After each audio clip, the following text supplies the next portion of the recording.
Alors, shalom à vous, la très chère bien-aimée. J'espère que vous allez bien. C'est le prophète Prince Jérémie.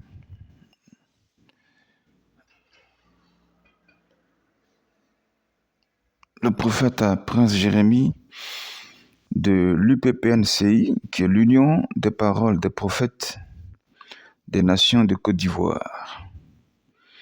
Voilà, de la Côte d'Ivoire qui va s'implanter dans toutes les nations, depuis l'Afrique, l'Europe, partout. Voilà, là où se trouvent des prophètes en Occident, en Asie, là où se trouvent des véritables prophètes. Voilà, parce que ce sont eux qui ont commencé à diriger, bien-aimé, Israël, qui est le modèle des nations, à partir du prophète Moïse. De par lui, les lois, la gouvernance, voilà, a été mise en place. Et c'est à partir de tout ce qu'il a écrit que les nations règnent aujourd'hui sont organisées à travers des États. Après Moïse, il y a eu Josué, le prophète. Après Josué, le prophète, il y a eu Samuel, le prophète. Voilà. Et c'est à partir de Samuel que Israël, regardant les autres nations, a voulu aussi faire comme les autres, avoir un roi. C'est là que Saül est arrivé. C'est là que David est arrivé. Mais Samuel était toujours conseiller spirituel. Donc un homme politique, un véritable homme politique qui doit faire la politique selon Dieu, doit avoir un prophète, un véritable à ses côtés. Parce que Dieu n'est pas un être humain. Il parle par des signes. Il parle en songe, en vision. Et toi, l'homme politique, tu n'es pas prophète, tu n'es pas spirituel pour comprendre ça. Il faut un prophète. Si tu veux réussir dans la politique. Bref, c'était l'introduction. Voilà un peu ce que fait l'Union des paroles des prophètes des nations de Côte d'Ivoire, qui prie pour la Côte d'Ivoire, qui prie pour la liberté de l'Afrique, qui prie pour les autres nations. Alors, aujourd'hui, je voudrais parler de quelque chose de très important lié à la Côte d'Ivoire. Voilà. Lié à la Côte d'Ivoire, notre pays. Alors, par rapport à ce qui se passe en Côte d'Ivoire, on parle de la mort de Guédalia. Oui, nous tous nous passerons par la mort. Ça, c'est inévitable. Quand son heure et son temps arrivent, tu partiras. Voilà. C'est pourquoi il faut toujours poser des bonnes actions pendant que tu vis. Parce que l'homme est une semence qui est mise en terre. Et toutes les actions que tu poses, c'est avec ça que tu nourris. Oui, c'est avec ça que Dieu te nourrit. C'est avec ça aussi que tu iras au paradis. Si tes œuvres sont bonnes, si tu as donné ta vie à Jésus-Christ, si tu es mort dans la foi en Christ, tu iras au paradis. Si tes œuvres ne sont pas bonnes et que tu as signé des pactes avec le diable, tu as semé des mauvaises actions sur la terre, tu meurs sans Christ, tu vas en enfer. Donc à vous de choisir, homme politique, parce que c'est à vous ce soir que je voudrais parler. Je voudrais parler aux hommes politiques, voilà, qui ont gouverné la Côte d'Ivoire de 2010, disons 2011 jusqu'en 2026. C'est à vous que je voudrais parler. Vous avez eu une saison d'au moins 15 ans à poser des actions en Côte d'Ivoire sur la vie des Ivoiriens. Et vous êtes à la fin. Qu'à la fin de toute chose, vaut mieux que son commencement. Et toutes les actions de l'homme sont, comme je dis, une semence. Et c'est avec ça que Dieu va vous juger. Et vous êtes à la fin de ce mandat et c'est l'heure du jugement. Le jugement, voilà, du RDR que Dieu va juger. Le jugement du RHDP que Dieu va juger. Le jugement de la rébellion en Côte d'Ivoire que Dieu va juger. Vous êtes tous arrivés maintenant au stade du jugement. Alors, hier, les prophètes ont prophétisé, ont parlé, ont dévoilé, ont dénoncé les tares de votre mauvaise politique. et les bonnes œuvres aussi quelquefois. Mais surtout les tares que Guédalia, voilà, votre chef, celui qui gouvernait la Côte d'Ivoire, et votre parti, et le parti, et la rébellion, vous étiez tous d'accord lorsque les prophètes étaient mis en prison, tabassés, certains fuyaient pour aller en exil, il y avait l'injustice, on mettait les gens en prison, les, les jeunes Ivoiriens, voilà, qui parlaient, qui protestaient contre la mauvaise politique, étaient saisis, mis en prison, sans jugement, et vous étiez tous contents, parce que c'est vous qui gouvernez, voilà. Et puis, vous ne voulez pas qu'on dénonce la mauvaise politique, vous étiez contents. Voici qu'aujourd'hui, Dieu a mis fin au pouvoir de cette rébellion, au pouvoir du RHDP. Dieu a mis fin parce que Guédalia est mort. Si le chef n'est plus là, ça veut dire qu'il n'y a plus de direction. Et s'il n'y a plus de direction, ça veut dire qu'il y a dispersion, et confusion et dispersion. Donc déchirure pour disparaître, mort pour disparaître. Et c'est fini pour vous. Alors, dans cette division-là, il y a ceux qui ont le petit pouvoir pendant que le chef n'est plus là. Et il y en a qui n'ont plus rien, qui n'ont plus de pouvoir. Donc ceux qui ont le petit pouvoir au milieu de vous là, ce sont eux que Dieu va utiliser par sa main droite pour juger, pour vous diviser, par une main de Dieu qui va vous confondre. Et dans cette confusion-là, vous allez vous entretuer, vous dévoiler, vous exposer. Vous allez vous entretuer à cause du pouvoir que Sainté pense avoir comme héritage. Et puis, chasser d'autres. Certains seront empoisonnés. Ça, c'est entre vous. Hein? Certains vont être assassinés entre vous. Certains vont être exposés entre vous. Des secrets cachés seront dévoilés entre vous pour le pouvoir. Et ceux qui n'ont plus rien comme pouvoir, ils ont peur pour leur vie. Maintenant, ils veulent que les prophètes viennent leur parler. Qu'est-ce qui va se passer? Ils veulent maintenant entendre ça. Vous n'allez plus rien entendre. Oui, oui. Vous n'allez pas entendre. Hier, les prophètes étaient comme des fous, entre guillemets, en parlant. Et vous vous êtes moqués. Aujourd'hui, les vrais fous là, c'est vous. Hier, ceux qui n'avaient pas le pouvoir avaient peur. Ils étaient en prison. Aujourd'hui, la peur a changé de camp. C'est vous maintenant qui avez peur. C'est vous qui avez peur. Ah, qui va mourir? Qui sera fiolé par un empoisonnement? Qui sera mis en prison? Ah, qui va aller en exil? Chacun a peur et vous avez peur. Vous voulez que Dieu vous parle. Vous voulez que les prophètes viennent vous parler. Ils ne vont pas venir vous parler. Dieu ne parlera plus. Nous ne sommes plus au temps des révélations. Nous sommes au temps des actions. Les choses ont été révélées. Vous n'avez pas écouté. Les choses ont été révélées pour vous prévenir. Vous n'avez pas écouté. Vous avez mis tous ceux en prison.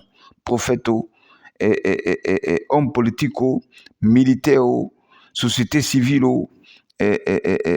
influenceurs, tous ceux-là, ils sont en prison. Vous n'avez écouté personne.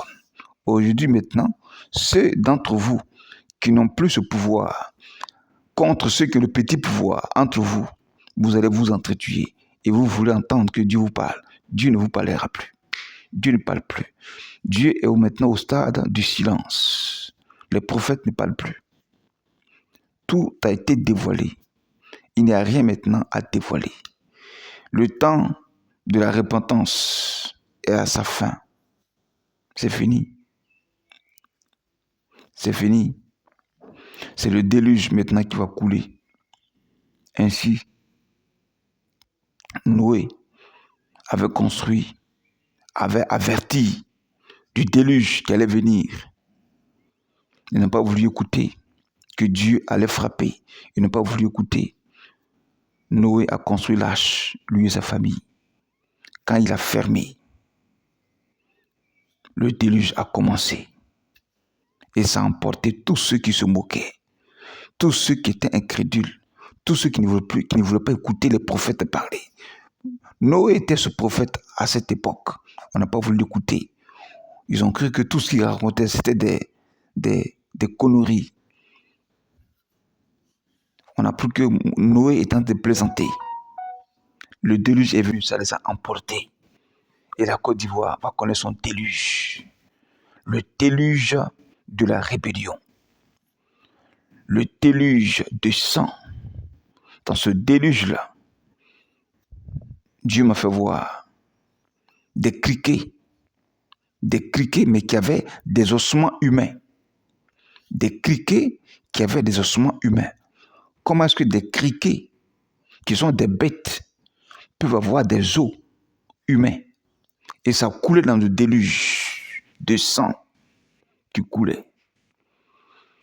Alors, si des os humains se retrouvent dans le corps des bêtes qu'on appelle les criquets, ça veut dire que tous ceux qui ont eu un comportement sauvage en Côte d'Ivoire, depuis que la rébellion est venue, qui ont vécu mal, qui ont détourné, qui ont vendu les âmes au diable, qui étaient dans le secte, qui ont vécu dans la souillure, des faux prophètes, des faux pasteurs, des faux chrétiens, tous ceux qui étaient dans la fausseté de ce gouvernement qui était là, Dieu va vous faire couler dans ce déluge. Tous ceux qui avaient une vie sauvage, comme des bêtes, vont passer dans ce déluge. Noé a fermé.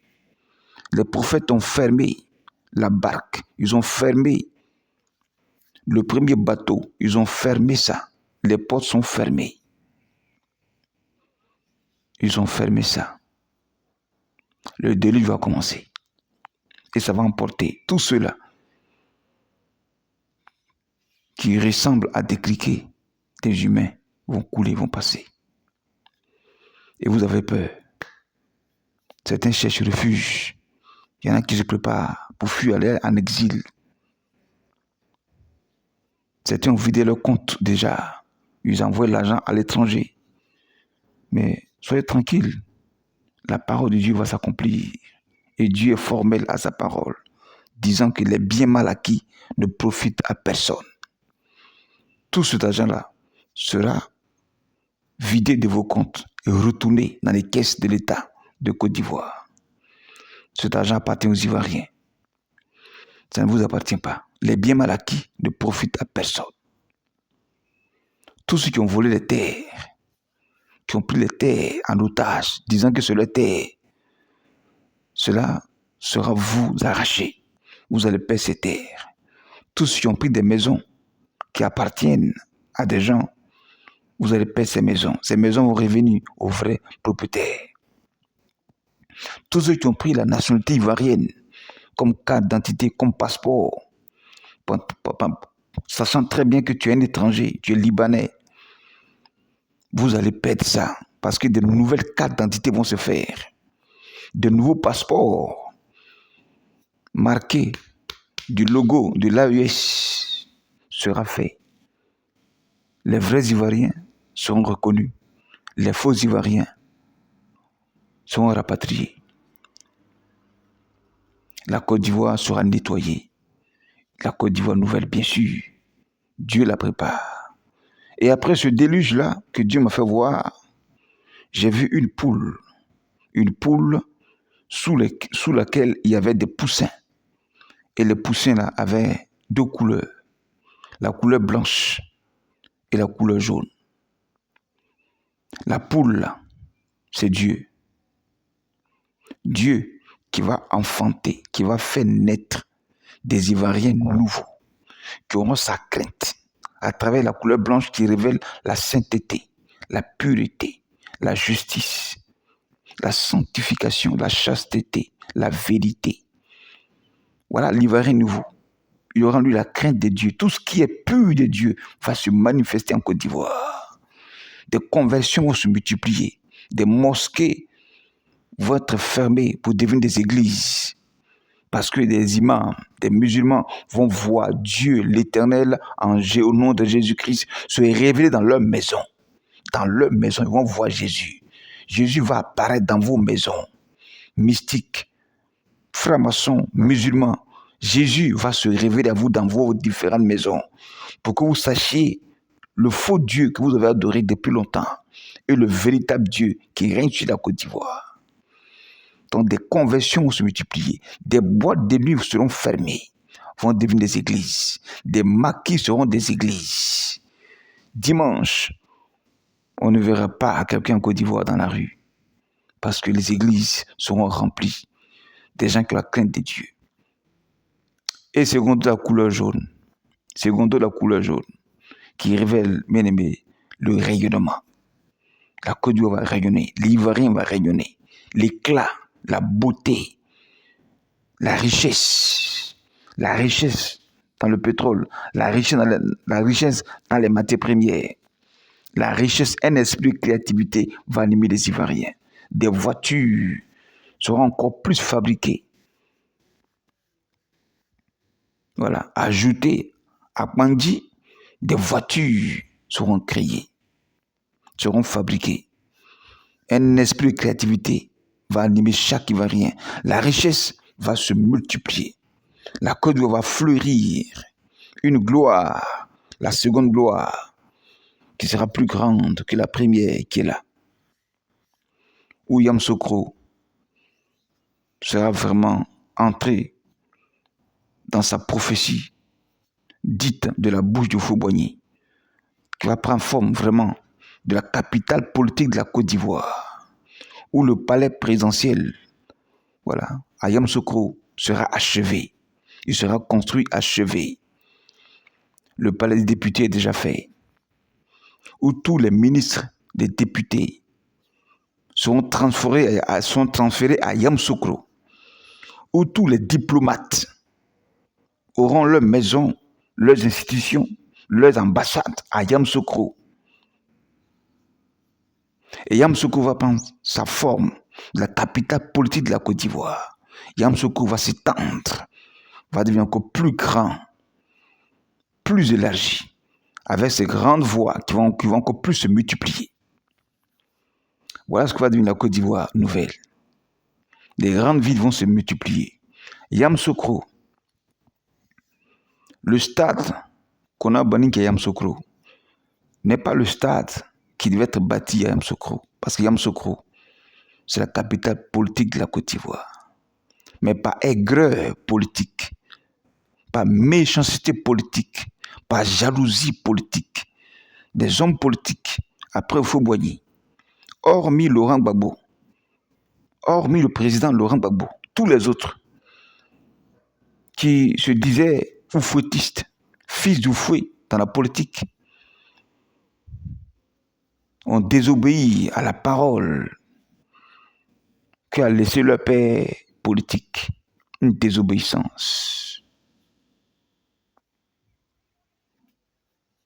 Un fils qui désobéit à son père n'est pas le fils.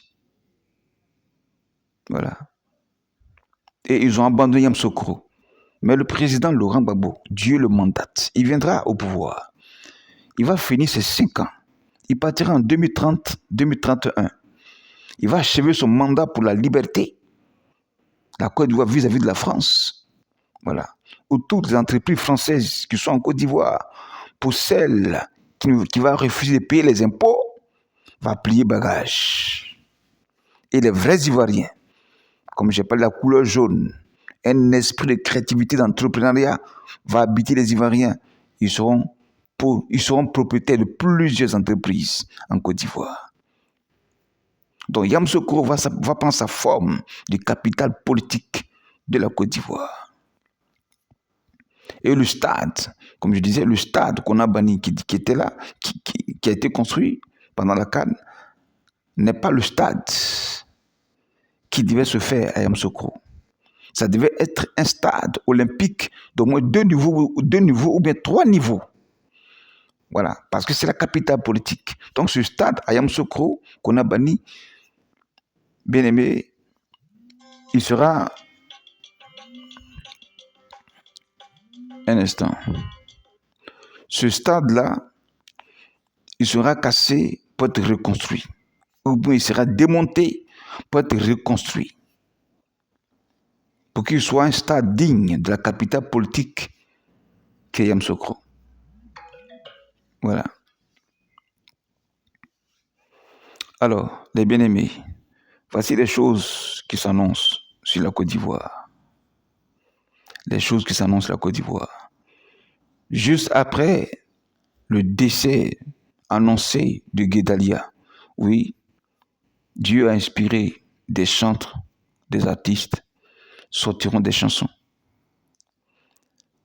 qui parlent de la liberté, qui parlent de la Côte d'Ivoire nouvelle, qui seront comme des hymnes à chanter.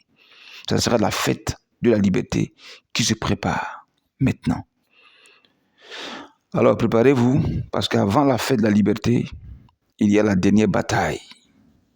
La dernière bataille qui va emporter cette rébellion dans ce déluge, avec tous ceux qui se sont associés à la rébellion et qui ont été possédés par l'esprit de la rébellion, qui ont tissé des pactes avec la rébellion pour manger. Voilà. Oh, un instant.